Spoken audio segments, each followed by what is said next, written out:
নমস্কার। প্রাণারামের মাধ্যমে সম্প্রচারিত ভারত কথার গ্রন্থি মোচনের ১৭৬তম পর্বে আপনাদের সবাইকে জানাই সাদর সম্ভাষণ। মহামতি অনন্তলালের আশীর্বাদে আমরা প্রতিদিন শুনে চলেছি ভারত কথা। ভারত কথার গত পর্বে আমরা শুনলাম দ্রৌপদী স্বাভিমানে কথা বলছেন সমপ্রাণ কৃষ্ণের সাথে। কথা বলতে বলতে নিজের অপমানের কথা বলতে বলতে তার দুই চোখ বেয়ে অশ্রুজল বাঁধ ভাঙা নদীর মতো যেন ঝরে পড়েছে। দ্রৌপদী বলছেন, আমার স্বামীরা পৃথিবীর সমস্ত বলবান পুরুষদের চেয়েও বলবান, অথচ তাদের সামনে আমার এমন অসম্মান ঘটল আর তারা তা উপেক্ষা করে গেলেন। আমি না তাদের স্ত্রী, আমি না পাণ্ডুর পুত্রবধূ, সেই কিনা চুলের মুঠি ধরে আমার অপমান করা হলো এই 5 পাণ্ডব স্বামীর চোখের সামনে। পঞ্চানং পাণ্ডপুত্রাণং প্রেক্ষতং মধুসূদন। এতকাল পরে আমরা দেখলাম, এই প্রথম আমরা দেখলাম দ্রৌপদীর চোখে অশ্রুজল। যাকে তিনি বিশ্বাস করেন, যাকে তিনি আপন অপমান অসম্মানের পরম সান্ত্বনা স্থল বলে মনে করেন, সেই কৃষ্ণের সামনে তিনি দুই হাতে বাষ্পাচ্ছন্ন চোখ দুটি ঢেকে অশ্রুজল সংবরণ করার চেষ্টা করলেন। অবারিত অশ্রু জলধারা দ্রৌপদীর আঙুলের ফাঁক গলে তার উন্নত পিবরস্তনের উপর গড়িয়ে পড়ল। এই প্রথম আমরা দ্রৌপদীকে এমন করে কাঁদতে দেখছি। অভ্যবর্ষত পাঞ্চালী দুঃখ জৈরশ্রু বিন্দুভি। এই ক্রন্ধনের মধ্যেও এক স্বাভিমান সৌন্দর্যের যে বর্ণনা করেছেন মহাকবি, সেখানে তার স্বামীদেরকেও তা অতিক্রান্ত হয়ে যাচ্ছে। এই অতিক্রান্তির মধ্যেই যেন জীবনের পাত্র চলকে পড়ে অন্য কোনো এক মুক্তির আধারে, এক অব্যক্ত মধুর শিশু ভাষিতের মতো অন্যতর কোনো সম্পর্কের মধ্যে। দ্রৌপদী চোখের জল মুছতে মুছতে উষ্ণ নিঃশ্বাস ত্যাগ করছেন। তার গলা ধরে আসছে উদ্ধত দুঃখ বেদনায়। সেই অপমান, স্বামীদের সেই নিরপেক্ষ সত্য রক্ষার তাগিদ এবং তার সামনে দাঁড়িয়ে সমপ্রাণ সখা কৃষ্ণ। দ্রৌপদী তার ক্রোধ অভিমান এক করে অবরুদ্ধ কণ্ঠে বলে উঠলেন, আমি মনে করি আমার স্বামীরা নেই, আমার ছেলেরা নেই, আমার কোনো আত্মীয় স্বজন বা ভাই কেউ নেই, এমনকি তুমিও নেই কৃষ্ণ, তুমিও নেই আর। নৈব মে পতয় সন্তি না পুত্রা না চ বান্ধবা না ভ্রাতারো না চ পিতা নৈব তং মধুসূদন। এই যে কথা, এমন অভিমানের অশ্রুজল মাখা কথা, তুমিও নেই, এই কথাটি কাকে একজন অত অপমানিত, এত বেদনার্ত হৃদয় এমন ভাবে অশ্রু সজল বাষ্পারুদ্ধ কণ্ঠে এত বিশ্বাসের সাথে, এত প্রত্যয়ের সাথে, এত নির্ভীক সত্য উচ্চারণে সমস্ত হৃদয় নিংড়ে উচ্চারণ করতে পারে, সেই সম্পর্ক কতটা গভীর, কতটা বিশ্বাসের। সেই সম্পর্ক কি শুধু স্বামীর ক্ষেত্রে হয়? সেই সম্পর্ক কি শুধু পিতার ক্ষেত্রে হয়, সেই সম্পর্ক কি শুধু ভ্রাতার বা অন্য কোনো স্থায়ী সম্পর্কের ক্ষেত্রে হয়? কোনো বন্ধুর ক্ষেত্রেই কি এই সম্পর্ক থাকে বা দাঁড়ায়? এই সমপ্রাণতার বেদীপীঠ কতটা গভীর হলে তার তাৎপর্য আমরা বুঝতে পারি। আমরা কৃষ্ণ এবং দ্রৌপদীর সমপ্রাণতার এক মহাকাব্যিক পরিসরে দাঁড়িয়ে আছি। আমরা যেন দুই সমুদ্রের মধ্যবর্তী বালুতটের এক অস্তিত্বের মধ্যে দাঁড়িয়ে আছি, যেখানে দুই পুরুষ এবং রমণী অতি সচেতনভাবেই তাদের এই সম্পর্কটিকে টিকিয়ে রাখছেন, ধরে রাখছেন। কৃষ্ণের মতো পুরুষের পক্ষে যা সম্ভব, তা সম্ভব একমাত্র দ্রৌপদীর মতো বিদগ্ধ মধুর মনস্বিনীর পক্ষে। সম্ভব বলেই দ্রৌপদী যখন সামাজিকভাবে চরম লঙ্ঘিত বোধ করেছেন, তখন ওই পরম বিশ্বস্ত শাখাটিকে দ্রৌপদী শুনিয়ে শুনিয়ে নিজের ক্ষোভ, নিজের সমস্ত অসম্মান, নিজের সমস্ত হৃদয় মথিত জ্বালা উড়িয়ে দিলেন আকাশে। বললেন, অথচ তোমরা কেমন সুস্থ আছো, ভালো আছো দেখো। ক্ষুদ্র মনের অসভ্য এই মানুষগুলো আমাকে ওইভাবে অপমান করলো। আমি দেখলাম তারা কেমন পৈশাচিক হাসি হাসছিল নির্লজ্জের মতো ওই কর্ণ। অথচ তোমরা একবারও কোনো প্রতিকারের চেষ্টা মাত্র করলে না। হাত পা গুটিয়ে বসে রইলে যেন কিছুই হয়নি। যমং বিপ্রকৃতাং ক্ষুদ্রপরক্ষদং বিশোকবৎ। আমার এই কষ্ট কিছুতেই কমছে না, আমার এই জ্বালা কিছুতেই শান্ত হচ্ছে না, কিছুতেই জুড়োচ্ছে না আমার এই বেদনা ক্ষত। কিভাবে হাসছিল কর্ণ! দ্রৌপদী বুঝেছেন এই তার এই কে অসম্মান করার সমস্ত অসভ্য উপাদান মজুদ ছিল ওই কর্ণের হাসির মধ্যে। নামে সম্মতে দুঃখান কর্ণযৎ প্রাহসত্তদা।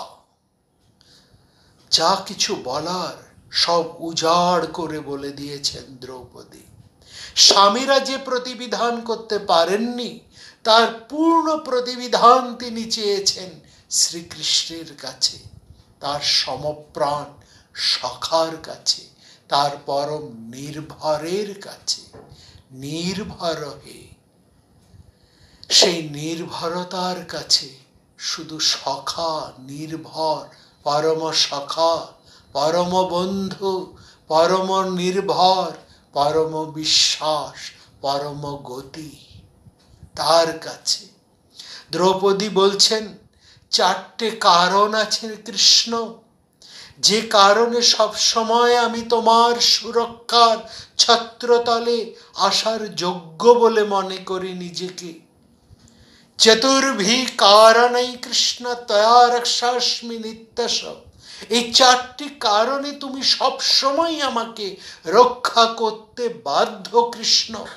এই চারটি কারণের জন্যই আমি সব সময় তোমার আশ্রয়ে, তোমার রক্ষাতলে, তোমার বৃহৎ আশ্রয়ে আমি চলে আসতে বাধ্য, আমি থাকতে বাধ্য, কিংবা তুমি আমাকে রক্ষা করতে বাধ্য। এই চারটি কারণ। কি সেই চারটি কারণ? সম্বদাৎ গৌরবৎ সখ্যাৎ প্রভুত্বেন চ কেশব। সম্পর্ক, গুরুত্ব, সখিত্ব এবং প্রভুত্ব, এই চারটি কারণে তুমি আমাকে রক্ষা করতে বাধ্য। প্রথমটি কি বলেছেন? সম্পর্ক। কি সম্পর্ক? এই পরিবারের সঙ্গে আমার সম্পর্কটা তুমি খেয়াল করো শ্রীকৃষ্ণ। আমি তোমার আপন পিসির একমাত্র পুত্রবধূ। এই সাথে আমি তোমার সাথে সম্পর্কিত, তোমার সাথে সম্পর্কিত তোমার পিসির সাথে, সেই পিসি যে পিসি তোমার সবচাইতে প্রিয়, সেই প্রিয় পিসির একমাত্র পুত্রবধূ আমি। এই সম্পর্কের দিক থেকেও তুমি আমাকে রক্ষা করবে কৃষ্ণ, বা রক্ষা করতে তুমি বাধ্য। তারপরে তিনি তুলে আনছেন গুরুত্বের কথা, বলছেন গুরুত্ব বা গৌরব, সেই গৌরবের কথা, সেই গুরুত্বের কথা। কি আমি তো সামান্য নারী নই শ্রীকৃষ্ণ, আমি তো সামান্য নারী নই। যজ্ঞের অগ্নিবেদী থেকে আমার জন্ম। ব্রাহ্মণ ক্ষত্রিয়রা যেমন সমিদের ইন্ধন নিত্য রক্ষা করেন, তাদের গার্হস্থ্য অগ্নি জ্বালিয়ে রাখেন, আমিও তো সেই গার্হস্থ্য অগ্নির মতো। আমাকে নিত্য রক্ষা করাটা তো ধর্ম তোমাদের। যে অগ্নি হতে, অগ্নিকে যেমন ব্রাহ্মণেরা গার্হস্থেরা সযত্নে রক্ষা করেন তাদের নিত্য কর্মের জন্য প্রতিদিন, এবং সেই অগ্নিতেই তাদের সর্বকর্ম সম্পাদিত হয়, তাদের ইহকাল পরকাল সমস্ত কর্ম ওই অগ্নিতেই সম্পন্ন হয়। সেই অগ্নিকে তারা প্রাণ দিয়ে রক্ষা করেন। তেমনিও তো আমার জন্ম এই পবিত্র অগ্নি হতে। সেই অগ্নিকে নিত্য রক্ষা করা, সেই গার্হস্থ অগ্নির মতো আমাকে নিত্য রক্ষা করাও তো তোমাদের ধর্ম। এই কারণে এই গৌরবের থেকেও তো তুমি আমাকে রক্ষা করতে বাধ্য শ্রীকৃষ্ণ। তৃতীয়ত তোমার সাথে আমার সখ্যতা। এইখানে এক পৃথক এক ব্যক্তিগত প্রকোষ্ঠ আছে কৃষ্ণের সাথে কৃষ্ণার। তুমি আমার বন্ধু, তুমি আমার সখা। বন্ধুত্বকেও পার করে সখাত্ব, বন্ধুত্বের সীমাকে অতিক্রম করে সখাত্বের সীমা আরম্ভ হয়। সখাত্ব মানে সমপ্রাণত্ব। এই যে বিদগ্ধা নায়িকার মধ্যে যে চরম আধুনিকতা রয়েছে, যা তার শারীরিক আকর্ষণকে অতিক্রম করে মানসিক পরম নির্ভরতার জায়গায় সৃষ্টি হয়েছে, তা তো সবাই ধরতে পারেন না।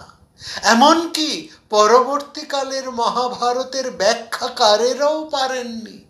তারা এই সখ্য শব্দের সঠিক অর্থ তারা পরিস্ফুট করতে পারেননি, তারা বুঝতে পারেননি। তারা ব্যাখ্যা করতে গিয়ে কৃষ্ণার সাথে কৃষ্ণের যে সখী সম্বন্ধ, সে সখাত্ম সম্বন্ধ, যে সম্বন্ধের মধ্যে কোনো শারীরিক ইন্ধন নেই এবং মানসিক যে যোগটি আছে, সেই যোগটি যে তার সূত্রটি কোথায় লুকিয়ে আছে, কোন গভীরে, কোন অতলে, কোন বিশ্বাসের পরম পাথারে, সেটি যার উপলব্ধি নেই, যার জীবনে তার কোনো স্বাদ আসেনি, আস্বাদ আসেনি, অতি আধুনিক হয়েও সে তা বুঝতে পারে না। এই সাক্ষাতের সম্পর্ক, এই সাক্ষাতের সম্পর্ক এমনই পবিত্র, এমনই বিশ্বাসে আস্থাবান, এতটাই সে মাধুর্যময়, এতটাই গভীর, যার উপলব্ধি নেই সে এই পবিত্র সখ্যতা বুঝতেই পারে না, উপলব্ধি করতে পারে না। সে তার অন্যতর কোনো অর্থ করে একটা ধামা চাপা দেবার চেষ্টা করে, বা অন্যতর ব্যাখ্যা করে, বা অন্য কোনো ভাষা দিয়ে তাকে প্রকাশ করে। তারপরে বলছেন প্রভুত্বের সম্পর্ক। প্রভুত্বেন চ কেশব, তুমি তো স্বয়ং ঈশ্বর স্বরূপ, তুমি তো সবার থেকে আলাদা, তুমি তো নিখিল সংসারের প্রভু। সেই প্রভুত্বের জন্য একজন আত্মসচেতন এক রমণীকে তুমি রক্ষা করাও তো তোমার ধর্ম।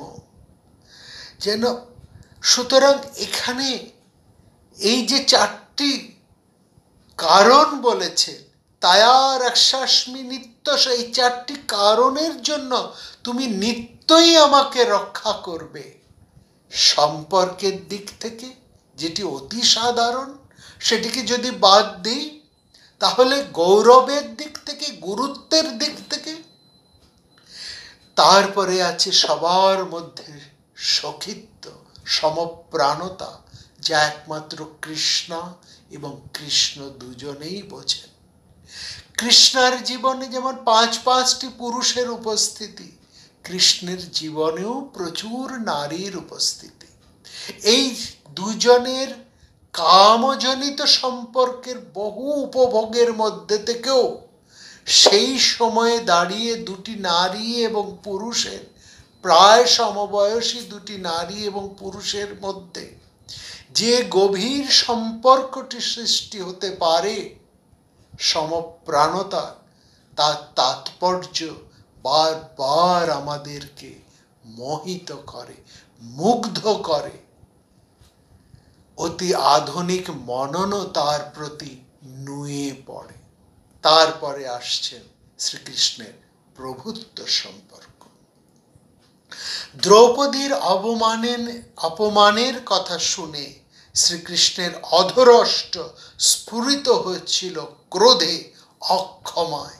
পাঞ্চাল বৃষ্টি পাণ্ডবদের বীর সমাগমের মধ্যে কৃষ্ণ তার সখীর মনমত ইচ্ছা পূরণের বাণী শুনিয়ে, কথা শুনিয়ে দ্রৌপদীকে বললেন, যাদের ওপর তোমার রাগ হয়েছে, মনে রেখো কৃষ্ণা, একদিন তাদের স্ত্রীরাও ঠিক একইভাবে কাঁদবে, আজ তুমি যেমন ভাবে এখানে কাঁদছ।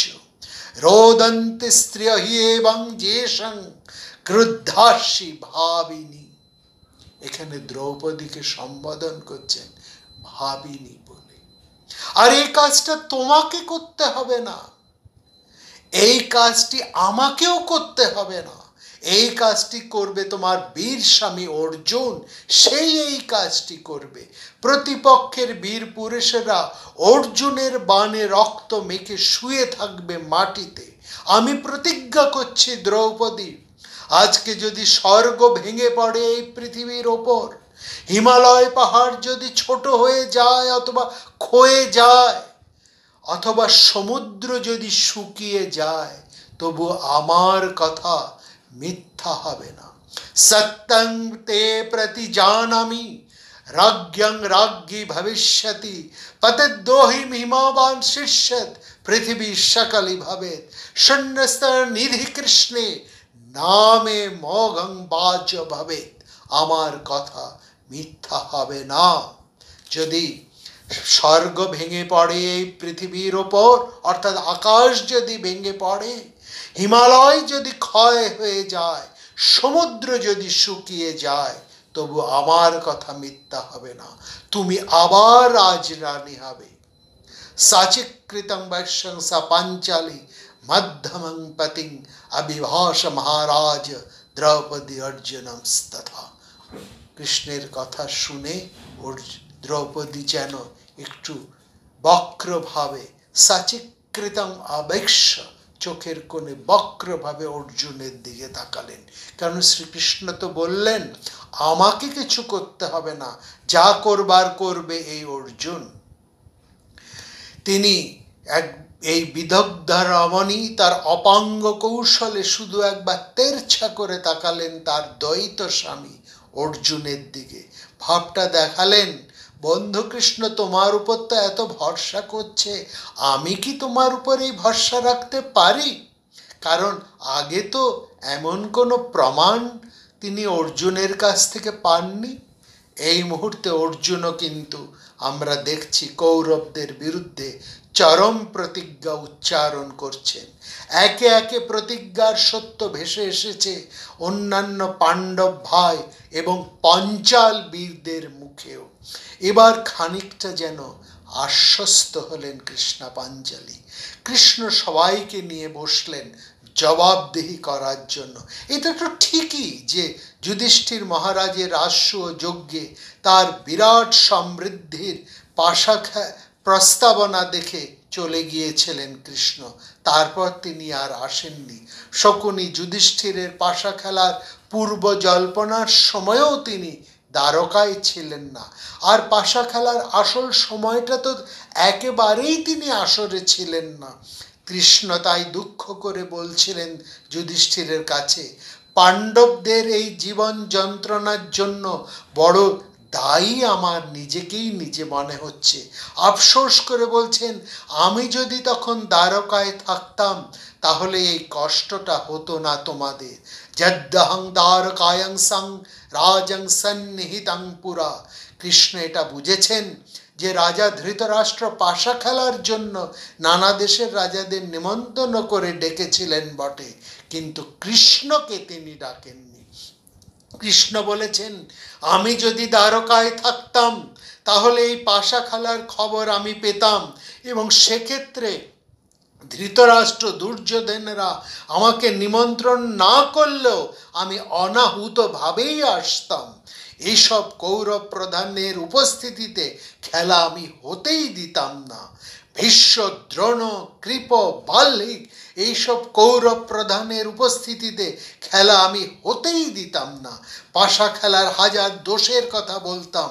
উদাহরণ দিতাম রাজা নলের, যিনি সর্বশান্ত হয়েছিলেন পাশা খেলে। বলতাম মনু মহারাজ এবং অন্যান্য শাস্ত্রজ্ঞদের নিষেধের কথা।